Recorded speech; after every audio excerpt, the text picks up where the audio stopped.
اوکی. بسم الله الرحمن الرحیم. حامدا و مسلما و مسلما. بودریز دو بقیدام فقهی مجلس نکاح دی مفتی صاحب نور صاحب زحمت فرمایلی دی مون خو ته یو رای کړی نه دی او نو الله دا معافي وکړو چې کومه مفتی صاحب څه احکام زموږ سره وړي دي به ما حوالهجات او ډېر د مطالعې نه ورسته نو هغه تاسو په مخ پېښ کول غواړي امید دی چې تاسو په غور وهروي او په خپله شړانه ژبه ټول ځانینه پرې پوهې کوي پیغمبر قوم ته په عربي ژبه کښې چې ځکه وړه که نه چې قوم عربی و کنې په نوره ژبې کمي خو نه وه که نه خو ځکه یې په عربي وی قرآن ور نازل که پیغمبر یا ځکه په عربي چې خلکو بیا اعتراض کړي چې موږ په دا ژبه نه پوهېږي ای خلک د اطمینان دپاره او د دې د لا جواب کولو دپاره عربی پیغمبر هم او قرآن هم د عربي په ژبه نازل که. چلو مفتی صاحب څه تو سره مواد دي؟ بسم الله الرحمن الرحیم. الله پاک ته د موږ د دوستۍ په خپل دربار شي قبول کړي. امین. نن چې کوم موضوع ده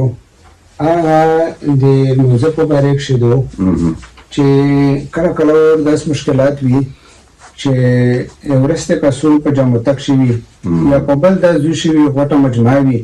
چې وروسته کسون لمونځونه اکوتې وي او مخکې کسون جلدي وي ا د لمونځه تر مخ تېرېږي د دغې په باره کښې په ذهن شي مواد چې داسې وضاحت وشي چې تقریبا ملګري ته یې د ټولې حسي پته ورغېږي. نو اول خو دا خبره ده چې دا مسله کله پیش کېږي نو دا په دوه ځایونه شي پیش کېږي.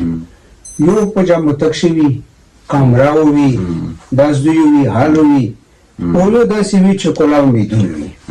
په دا دوی ځایونه شي پیش کېږي. دوی سره حکم ګوشي ګوشي دي.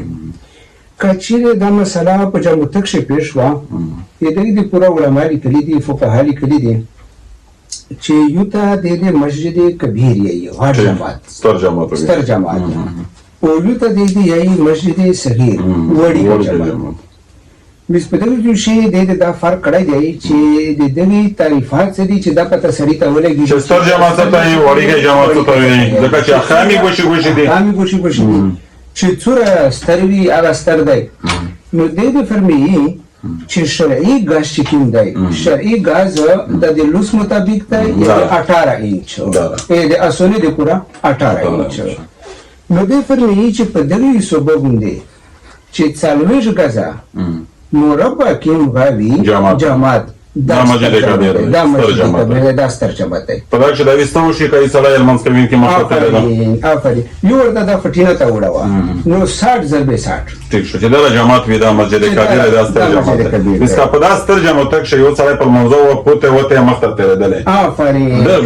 دغه بیس مختلف مختلف تو سره یو قسم آپشن شته دی چې ته استعمال کړي.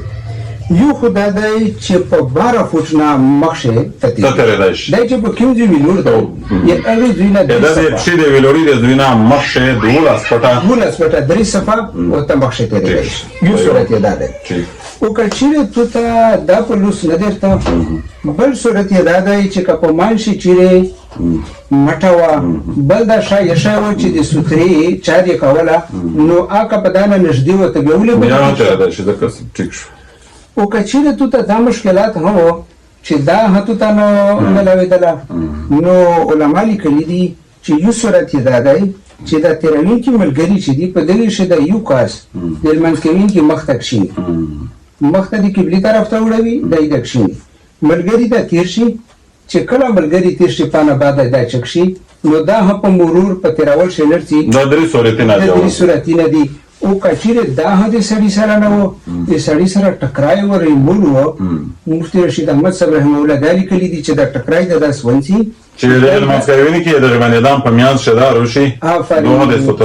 ستره چارو وکي دا یو تیر شي پانه باندې نو دا مختلف صورتونه د مسجد کبیر شو کچیرې یو جماعت وړي جماعت ولکه ځامي زه جماعت نه وړي کوي او بیا هغه د پورا دای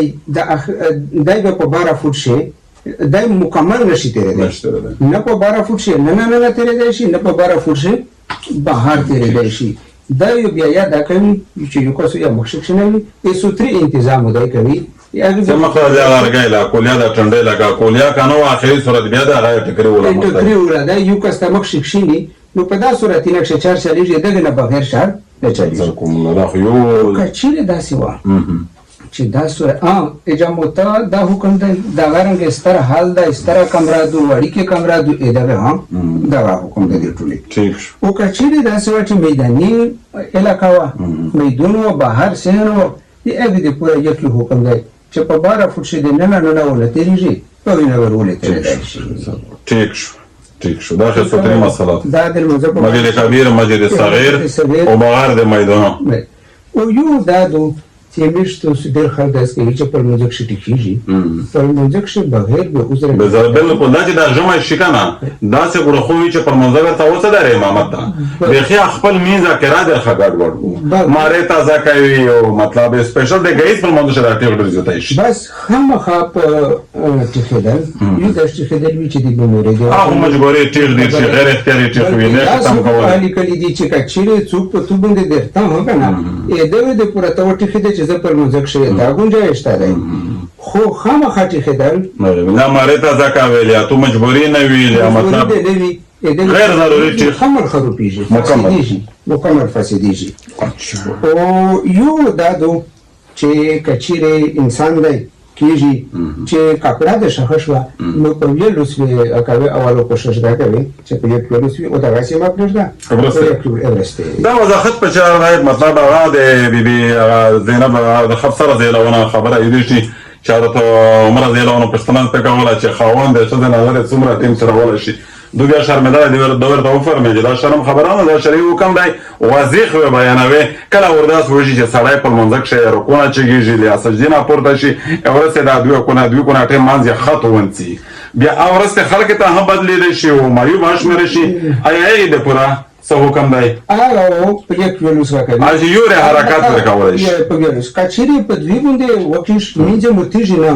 خو عمل چې څوک کم وي دا را فایدهمند دی چې کثیر نه شي مطلب چې پلوس یې استی شي هله پلوس وبسي. ټیک شو. الله پاک ته میشتو ستا پرې مسله باندې عمل کوي. او بل دا خبره چې دا بار بار دا نوبت پیش کېږي ځکه چې دا خو چګاول چې اول څلور رکعته د یوره خو دی وایست دوه بله دوهم رکعته چګېدلی پاک شي بالکل فقها دلته یو بحث کړی دی چې لږ عمل څه ته یې ډېر عمل څه ته یې په هغې باندې انشاءالله ویارې چې دی په هغې باندې په عمل کثیر په عمل قلیل ویل بحث کوي. خو دا یو دو چې کله یو سړی یو عمل وکړي په ویلو سره پانا بعد د یو رکن مقدار دی ودرېږي بیا وکړي بیا دا فرق نه اچوي دی ته متوالي پیدر پی نه کوي ځکه دی د فرمایي چې که چیرې یو سړی یعنی که په ګوشې رکعتې راکښوم آفرین دا خو نه چې ډېر فرض دی دا بیا په عمل کثیر شه نه دا په عمل کثیر شه. جزاکم الله اخو احسن الجزا خدای پاک تاسو ته ډېره جزای خیر ورکړي الله دې په عمر شه او په علم شه برکت کړي ټول د علم نه خدای موږ مستفید وګرځوي الله چارته دایمي عملی شکل ورکولې مشته توفیق وکړو الله دې لا فلا وګرځوي وما علينا الا البلاغ.